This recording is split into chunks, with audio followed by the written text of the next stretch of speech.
Merry Vlogmas Day 3. These are the lights I put up downstairs. Cleaned up down here yesterday. Was that yesterday? I don't remember. Yesterday I was working on, I was at the nursery for a little bit. They sent me home half day. And that's okay because I had to come home and work on this video a little bit again for my mom's party. And this morning I went to brunch with my friend Rhonda and just kind of let myself sleep in a little bit. And since I've gotten back, I've been working on my leaves. It seems really weird to be working on leaves for Vlogmas, but all our leaves were kind of late this year. And I'm making progress out there. It's actually a nice day. I could have worked on the leaves a little bit yesterday after I got back from the nursery, but it was really kind of dismal and chilly, and I was just feeling a little bit off because I was expecting to stay there the whole day at work. So today has been beautiful. That's more kindling. And yes, my yard is looking nice and tidy. Oh my goodness, Avery. I was noticing, interestingly enough, yes, I know, it's so exciting. It's so exciting. I still have a lot of green stuff growing.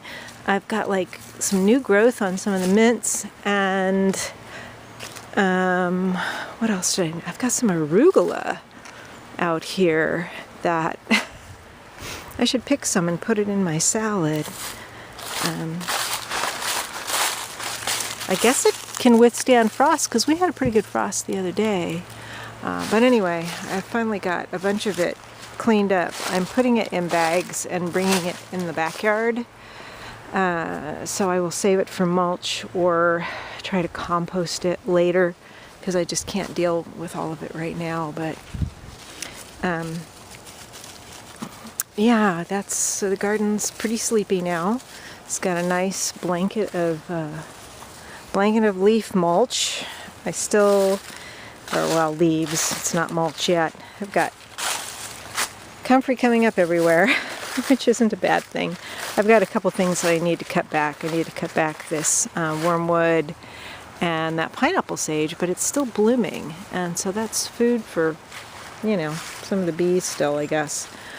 Yeah, a lot of leaves all over there. So I just thought I'd make a quick check-in now because I didn't know, can I talk? I didn't want to leave it too long and not check in for today. So I will be back later. Oh, I finished the backyard. Oh my God, what a marathon this was. Clearly there are still leaves around, but this is not about getting every single leaf off the lawn, but rather getting them in piles so they're not like covering up places where grass or ground cover will grow. So that's how I spent most of this December 3rd, and now I'm going to put things away and I'm going to come inside and I'm going to make a little cocktail and show you what kind of cocktail I'm making. So I'm going to make what I would consider to be a holiday cocktail, simply because it has pomegranate juice in it. And pomegranate juice is red and festive. I'm not even going to bother icing the glass because it's cold enough today. It's not. I don't need my drink that chilled. So this is just a shaken cocktail. What is it called? I don't know if I've seen it called pomegranate martini. I just call it pomegranate cocktail. So for this, I'm using gin. Sorry, I'm tired. And I want to do this quickly because then I'm going to sit and talk a little bit more about Christmassy stuff on the vlog. So this is Dogfish Head Gin.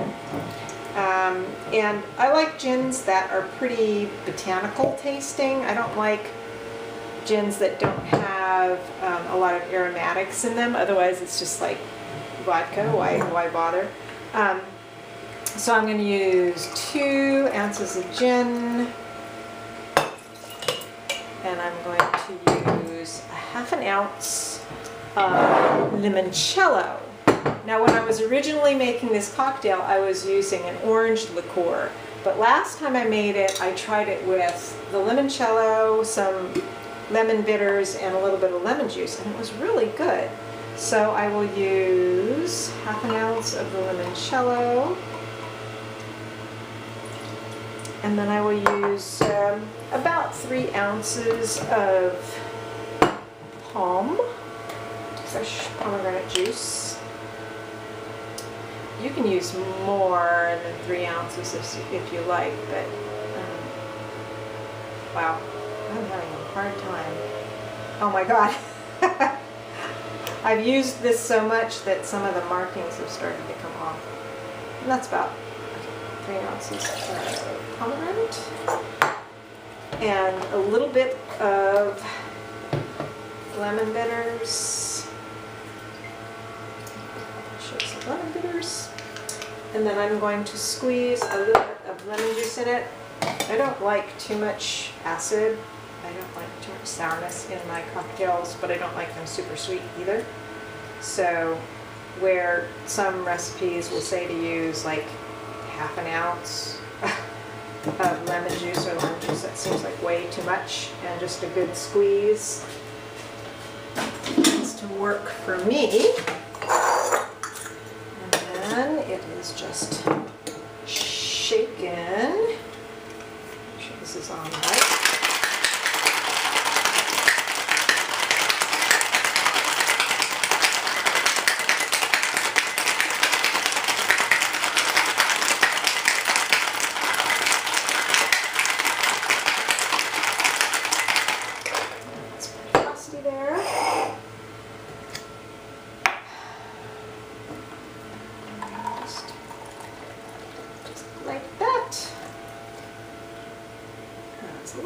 Because of the pomegranate juice I used. Now let me see how it is.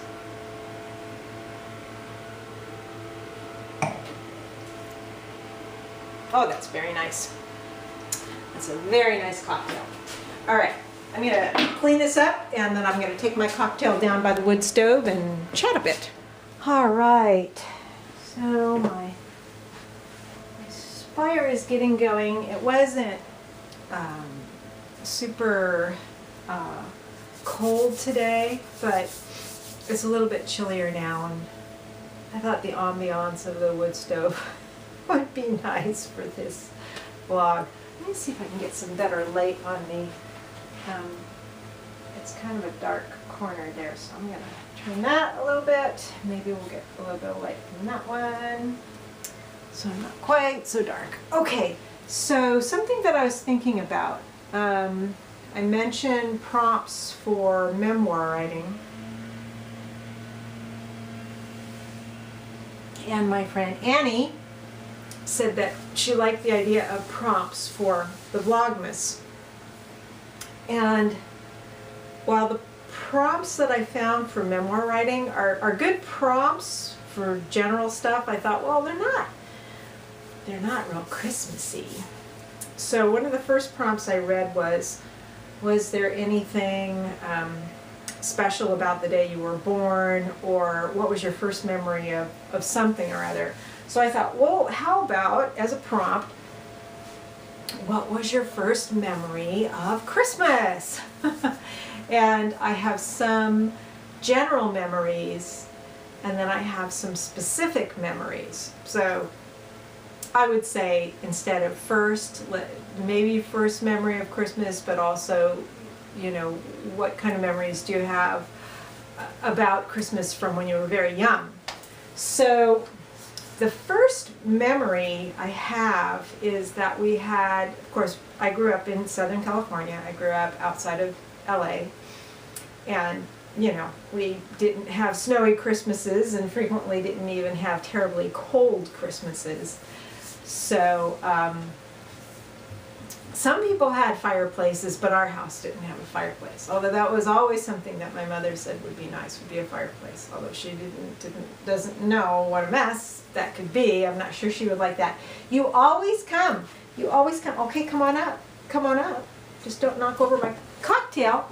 Come on, you can do it. You can do it. You can do it. Yeah. Oh, that's a good girl.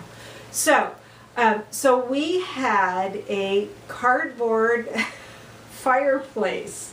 They made these. That would have been, you know, the 60s, the early 60s. You could buy a fake fireplace that was made of cardboard that was printed with a brick-like pattern on it. And I know that some of them actually had like a little light thing that you could put in them to make it look like there was actually a fire in there. So that is probably the youngest memory I have surrounding Christmas. But I have a few others from probably between the time, probably more like when I was 4 or 5 or 4 to 6 years old.